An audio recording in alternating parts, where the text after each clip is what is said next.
श्री स्वामी समर्थ. तुम्हा सर्वांचे स्वामी कृपा या चॅनलमध्ये स्वागत आहे. तर आजच्या या व्हिडिओमध्ये आपण कुलदेवी आणि आपले कुलदेव यांची सेवा रोज कशी करावी, किंवा आपल्याला आपली कुलदेवी माहीत नसेल तर नक्की काय करावं, तर ह्या विषयीची आपण माहिती बघणार आहोत. तो व्हिडिओ स्किप न करता पूर्णपणे नक्की बघा. आणि ज्यांनी स्वामी कृपा या चॅनलला सबस्क्राईब नसेल केले तर नवनवीन व्हिडिओ पाहण्यासाठी स्वामी कृपा या चॅनलला सबस्क्राईब अवश्य करा. तर सर्वात महत्त्वाचं म्हणजे तर कुलदेवीची आपल्याला सेवा रोज कशी करायची, असा बऱ्याच जणांना प्रश्न पडतो, किंवा माहीत नसतं का कुलदेवीची सेवा कशी करावी, किंवा बऱ्याचशा लोकांना हेच माहीत नसतं का नेमकी कुलदेवी आमची कोणती आहे, किंवा कुलदेवी माहीत नसेल तर काय करावं.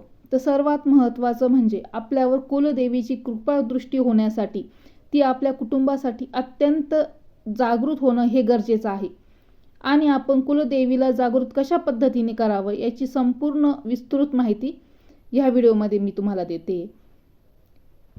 तर सर्वप्रथम कुलदेवी म्हणजे काय असतं, म्हणजे आणि कुलदेवी आपल्यावर कशा पद्धतीने कृपादृष्टी दाखवते. सर्वात महत्त्वाचं म्हणजे कुलाचं रक्षण करणारी, फक्त कुळाचं नाही तर आपल्या कुळाच्या मुळाचं रक्षण करणारी देवी असते. प्रत्येकाची वेगवेगळी कुलदेवी असते. कोणाची जगदंबा म्हणजे तुळजाभवानी माता असते, कोणाची रेणुका माता असते, तर कोणाची सप्तशृंगी, तर कोणाची महालक्ष्मी, अशा विविध प्रकारच्या कुलदेवता असतात. परंतु बऱ्याचदा कुलदेवीची उपासना न घडल्यामुळे आपल्याला आपल्या घरावर वारंवार संकट येत असतात. हाताला कितीही यश आलं किंवा कितीही कार्य असलं, कितीही आपण काम करत असलो तर त्या कामाला यश प्राप्त होत नसते. त्याचप्रमाणे घरामध्ये वादविवाद होतात, मुलामुलींची विवाह योग येत नाहीत, अशा विविध प्रकारच्या समस्या आपल्याला पाहायला मिळतात. आपण तरी काय करतो की फक्त कुलदेवीची सेवा करतो, परंतु कुलदेव हे पण आपल्याला महत्त्वाचे असतात. आता आपण समजून घेऊया, जसं आपले आई वडील त्याचप्रमाणे आपली कुलदेवी आणि कुलदैवत असतं. कुलदेवी म्हणजे आपली आई आणि कुलदेव म्हणजे आपले पिता, आपले वडील.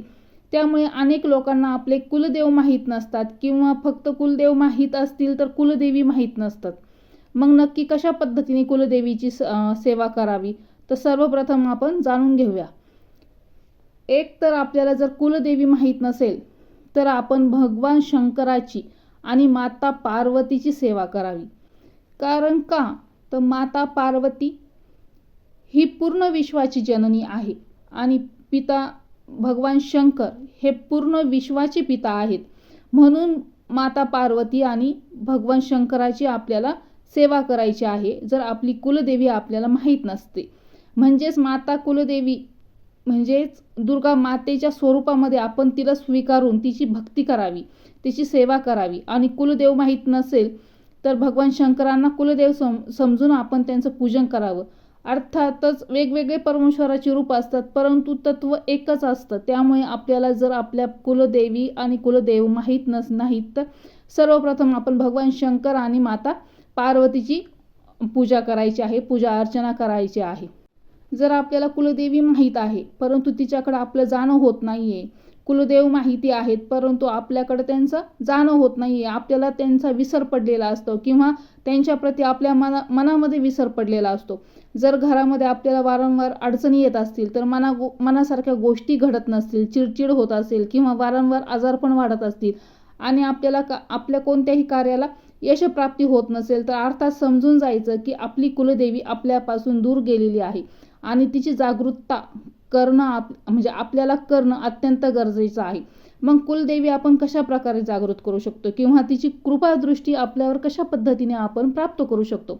कारण जर आपली कुलदेवी जागृत असेल तर आपल्या कुळाचं रक्षण करते आणि कोणत्याही प्रकारच्या नकारात्मक ऊर्जा, दुष्ट शक्ती, दुष्ट बाधा किंवा कोणतीही कुटील बुद्धीने आपल्याला जर कोणी त्रास देण्याचा प्रयत्न करत असेल तर आपलं आणि आपल्या कुटुंबाचं, आपल्या कुळाचं रक्षण करणारी अर्थातच भगवती जगदंबा तत्पर असते आपल्यासाठी. त्यामुळे आपण आपल्या कुलदेवीला जागृत करण्यासाठी रोज सकाळी स्नान करावं. स्नान झाल्यावर सर्वप्रथम सर्व मंगल मांगल्ये शिवे सर्वार्थ साधिके शरण्ये त्र्यंबके गौरी नारायणी नमस्तुते हा मंत्र कमीत कमी 11 वेळेस, 21 वेळेस, 51 वेळेस किंवा एक माळ 108 वेळेस मनोभावाने देवीची प्रार्थना करावी. तसेच मृत्युंजय रुद्राय नीलकंठाय शंभवे अमृतेशाय शर्वाय महादेवताय नमः हा मंत्र म्हणून भगवान शंकर म्हणजेच आपले कुलदेव यांना जागृत करू शकतो. त्यामुळे आपल्याला हा मंत्र जप करायचा आहे आणि सर्व मंगल मांगल्ये हा जप आपल्याला हे 2 जप आपल्याला करायचे आहे. मृत्युंजय रुद्राय नीलकंठाय शंभवे अमृतेशाय शर्वाय महादेवताय नमः हा मंत्र आपल्याला ही दोन्हीही जर आपल्याला 108 वेळेस म्हणजे 108 वेळा एक माळ आपल्याला ही मंत्र जप करायचा आहे आणि प्रार्थना करावी. हे देवी भगवती आणि भगवान शंकर, आपण आमचे माता पिता आहात. आमच्याकडून नकळत आपला विसर पडला असेल, आपल्या प्रतिमानामध्ये आमच्या मनात म्हणजे तुम्हाला जर आमच्या मनात विसर पडलेला जाणवत असेल तर नक्कीच आपण जागृत व्हा आणि आमचे कल्याण करा, आमच्या कुटुंबाचे कुळाचे रक्षण करा. ही भावना मनामध्ये ठेवून आपण कुलदेवीची आणि कुलदेवांची प्रार्थना करावी. जर आपल्याला शक्य नसेल तर हे 2 मंत्र म्हणायचे तर आपण काय म्हणायचं आहे, 2 साधे सोपे मंत्र आहे. ओम कुलदेव नमः आणि ओम कुलदेवताय नमः. तर हे 2 साधे सोपे 2 मंत्र आहे. तर हे आपल्याला रोज 108 वेळेस म्हणायचे आहे. जर 108 वेळेस जर तुम्हाला शक्य नसेल तर 21 वेळेस हे दोन्ही मंत्र म्हणा आणि भगवती म्हणजे देवी भगवतीची मनोभावाने प्रार्थना करावी. आणि अजून एक जागृत मंत्र आहे तर तो मंत्र तुम्ही नक्की म्हणा. तो जागृत मंत्र म्हणजे सर्व स्वरूपे सर्वेशे सर्व शक्ती समन्विते भय भैसराहिनो देवी दुर्गे देवी नमोस्तुते. या मंत्राचा रोज आपल्याला 21 वेळेस जप करायचा आहे आणि भगवतीची प्रार्थना करायची आहे, भगवान शंकरांची प्रार्थना करायची आहे आणि त्यांच्यावर सांगायचं आहे, त्यांना सांगायचं आहे की आमच्यावर अखंड कृपादृष्टी द्या, ठेवा आमच्यावर. आणि एक म्हणजे आणि लक्षात ठेवायचं आहे तुम्हाला सुद्धा की वर्षातून एकदा का होईना आपल्या कुलदेवांच्या दर्शनाला जाणं अत्यंत गरजेचं असतं. आपण वेळात वेळ काढून कुलदेवी आणि कुलदेवांच्या दर्शनातून म्हणजे वर्षातून एकदा तरी जाऊन यावं. तिथे गेल्यावर काय करायचं, भगवतीची खणा नारळाने ओटी भरायची आहे, देवीचा अभिषेक करायचा आहे. तिथे आपल्याला देवीला महानैवेद्य म्हणजे दाखवायचं आहे.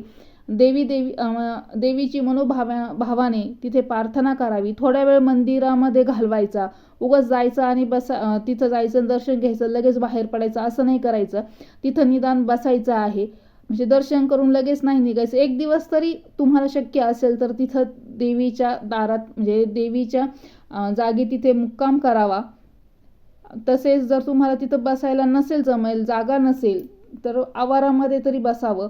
1 दिवस तरी आपल्याला तिथं मुक्काम करायचा आहे. घरी आल्यानंतर काय करायचं, देवीचं दर्शन करून घरी आल्यानंतर काय करायचं आहे, 7 सवाष्ण किंवा 9 सवाष्ण किंवा 11 सवाष्ण जेवायला घालाव्यात किंवा 7 जोडपे डायरेक्ट जीव घातलं तरी चालतं. स्त्री पुरुष दोघांना पण बोलवावं आणि पती पत्नींना त्यांना जेवायला बोलवावं, जीव घालवावं. तसेच त्यांना वस्त्रदान द्यावं किंवा यथाशक्ती तुम्हाला जर काही दक्षिणा द्यायची असेल तर दक्षिणा देऊन त्यांना संतुष्ट करावी. तर याने नक्कीच भगवती आणि भगवान शंकर आपल्यावर अखंड कृपादृष्टी दाखवतील. जर आपली कुलदेवी आणि कुलदैवत आपल्याला जर जाणून घ्यायचं असेल तर काय करायचं, तर त्यासाठी काय करायचं आहे, एक श्रीफळ घ्यायचं आणि एक सुट्ट नाणं घ्यावं आणि छोटंसं ताट घ्यावं. एका ताटामध्ये काय करायचं, नारळ ठेवायचं, त्याच्यावर एक नाणं ठेवायचं आणि त्या नाण्यावर एक सुपारी ठेवायची आणि त्याला हळदी कुंकू वाहून सर्व मंगल मांगल्ये शिवे सर्वार्थ साधिके शरण्ये त्र्यंबके गौरी नारायणी नमस्तुते हा मंत्र म्हणून दुर्गा मातेची प्रार्थना करायची आणि तिला सांगावं की भगवती जगदंबे, आम्हाला तुझं स्वरूप नक्की माहीत नाहीये, म्हणजेच आमच्या कुळाची देवी नक्की तुझ्या स्वरूपातील कोणती आहे याची आम्हाला कल्पना नाही, तर आम्हाला काहीतरी प्रचिती दे. म्हणजे आपल्याला देवी मार्ग दाखवेल. आणि सलग ही सेवा आपल्याला 40 दिवस करायची आहे. आणि ठेवलेला जो नारळ आहे तो आपल्याला म्हणजे घरच्या देवांच्या तिथेच ठेवायचा आहे. रोज तिथे त्या नारळावर त्या सुट्ट नाणं असेल किंवा सुपारी असेल त्याच्यावर आपल्याला हळद कुंकू व्हायचं आहे. देवीची रोज अशा प्रकारे प्रार्थना करायची आहे. एक मंत्र माळ ते करायचं आहे. ती माळ तुम्हाला करायची आहे सर्व मंगल मांगल्ये शिवे सर्वार्थ साधिके शरण्ये त्र्यंबके गौरी. तर ही तुम्हाला माळ करायची आहे. अशा प्रकारे देवीची रोज तुम्हाला प्रार्थना करायची आहे आणि देवीला सांगावं, आम्हाला स्वप्न दृष्टांत दे किंवा काहीतरी मार्ग दाखव. बऱ्याच लोकांना हा अनुभव आलेला आहे का देवी त्यांना मार्ग दाखवते आहे की बऱ्याच 40 दिवसाच्या कालावधी नक्की काही ना काही स्वप्नामध्ये देवी भगवतीचा दृष्टांत होतो. किंवा म्हणजे तुळजाभवानीचा असो, जगदंबा असो, कोल्हापूरची अंबाबाई असो किंवा सप्तशृंगी माता असो, अन्य कोणतीही कुलदेवी असेल ती आपल्याला स्वप्नांचा दृष्टांत देते. म्हणजे काही ना काही आपल्याला जाणीव होतेच आणि ही आपली कुलदेवी आहे याची आपल्याला जाणीव होते आणि तिला शरण जावं. किंवा काय होतं, बऱ्याचदा घरातील स्त्री असेल, आपणही सेवा करत असताना आपणही संकेत असतो की आपल्याला काय होतं ना, सवाष्ण म्हणून ह्या 40 दिवसामध्ये बोलवणं येतं. तर आपण तिथं नक्की जावं. जर ते बोलावणं सवाष्णीचं रेणुका मातेचं असेल, म्हणजे जे कोणत्या मातेचं असेल, तर मनामध्ये धरावं का हीच आपली कुलदेवी आहे, हीच आपली तुळजाभवानीचं असेल तर तुळजाभवानीचं म्हणजे ज्या ठिकाणाहून आपल्याला आमंत्रण येईल, जर ते रेणुका मातेचं असं तुळजाभवानीचं असं, तर ते आपण समजून जायचं का देवीने आपल्याला संकेत दिलेला आहे आणि मग त्या मातेला शरण जायचं आहे आपल्याला आणि मग ती कुलदेवी आपली आहे. तर ते असं समजून त्या कुलदेवीची आपल्याला पूजा करायची आहे. म्हणजे आपल्याला कोणता ना कोणता संकेत आपल्याला येणार आहे. दुर्गा माता संपूर्ण विश्वाची जननी आहे आणि तिचे विविध प्रकारचे रूप आहेत. त्यातील कोणते तरी रूप नक्कीच असू शकतं, म्हणून ती मूळ आहे किंवा ते मुख्य तत्व आहे. म्हणून तिची आपण प्रार्थना करून तिला आपण आपली कुलदेवी म्हणून तिचा स्वीकार करायचा आहे. भक्तिभावाने तिची आपण सेवा करावी. अनेक लोक म्हणतात की आम्ही घरामध्ये कुलदेवीचं रोज स्मरण करतो, सप्तशतीचे पाठ करतो, कुलदेवीचे स्तोत्रमंत्र पठण करतो, परंतु मूळ पीठाला जाणं होत नाही. त्यामुळे आपल्याला आपलं कर्तव्य समजून देवीच्या मूळ पीठाला अवश्य दर्शनाला जावं, देवीची मनोभावाने प्रार्थना करावी. देवीचं म्हणजे आपलं सांगितल्याप्रमाणे आपल्याला देवीचा कुलधर्म कुलाचार आपल्याला नक्कीच करायचा आहे. आपल्यावर कुलदेवीची अखंड कृपा दृष्टी राहील त्याचप्रमाणे त्यासाठी आपल्याला एकदा तरी आपल्या म्हणजे वर्षातून एकदा तरी कुलदेवीच्या ठिकाणी आपल्याला जाऊन मूळ पीठावर जाऊन आपल्याला तिथं दर्शन करायचं आहे. किंवा कुलदेवीच्या नावाने जवळच्या ब्राह्मणांना बोलून अभिषेक करावा, कुलदेवीला महानैवेद्य दाखवावा, कुलदेवीच्या अखंड कृपादृष्टीसाठी तिच्या चरणांमध्ये पडून राहावं. किंवा कुलदेवीचं जर स्मरण केलं, कुलदेवीचं चिंतन केलं तर कोणत्याही प्रकारची शक्ती, बाधा, वाईट शक्ती आपल्यावर परिणाम करत नाही. आपल्या कुटुंबाचं रक्षण होत असतं आणि केलेल्या प्रत्येक कार्याला यशप्राप्ती होते. घरामध्ये लक्ष्मी स्थिर राहते, सुख नांदते आणि प्रामुख्याने आपण समाधानी राहतो. बऱ्याचदा काय होतं, अनेक लोकांना आपल्या पूर्वकर्मात घर, गाडी, बंगला, नोकरी, उत्तम प्रकारे पैसा प्राप्त झालेला असतो, परंतु मनामध्ये एक रुखरुख असते की काहीतरी कमतरता आहे. तर ती कमतरता काय असते नक्की तर कुलदेवीच्या कृपादृष्टीची कमतरता असते. तेव्हा आपण आपल्या कुलदेवीला विसरू नका. बऱ्याचदा सगळं काही प्राप्त होतं तरी मनाला समाधान प्राप्त होत नसतं. त्यामुळे समाधान कुठं आहे तर ते आपल्या कुलदेवीच्या चरणामध्ये आहे. अर्थातच आपण काय सगळे श्री स्वामी सेवेमध्ये आहे किंवा अनेक लोक स्वामी सेवेमध्ये असतात. आपले इष्टदैवत हे वेगळं आहे, म्हणजे वेगळं झालं, कुलदैवत हे वेगळं झालं. बऱ्याचदा आपण स्वामींची सेवा करतो, स्वामींना मानतो, ते ठीक आहे, स्वामींना मानणं, स्वामींची रोज पूजा करणं, पण आपलं इष्टदैवत म्हणून ते गुरु म्हणून आपण त्यांच्याकडे पाहतो परब्रह्म आहेत. परंतु कुलदेवीची सेवा करणं आपलं कर्तव्य आहे आणि कुलदेवीची सेवा करणं हे आपलं नक्कीच कर्तव्य समजून आपण तिची सेवा करावी, कुलदेवताची सेवा करावी, कुलदेवीची सेवा करावी. त्यांचा विसर पडू द्यायचा नाहीये. त्यामुळे इष्टदेवतेच्या अगोदर आपल्याला आपल्या घरामध्ये कुलदेवीचा आणि कुलदैवताचा मानसन्मान करणं अत्यंत आवश्यक आहे आणि त्यांची सेवा करणं आपलं कर्म आहे आणि त्यांची सेवा झाली तरच आपलं कल्याण होईल आणि आपल्या कुळाचं रक्षण होईल. जर तुम्हाला हा आजचा व्हिडिओ आवडला असेल तर स्वामी कृपा या चॅनलला सबस्क्राईब करा, लाईक करा. आणि ही माहिती बऱ्याच जणांना कुलदेवत कुलदेवीचं माहीत नसतं, विसर पडत असतो, विस्मरण होतं. तर ही माहिती लोकांपर्यंत पोहोचवा. जास्तीत जास्त हा व्हिडिओ शेअर करा.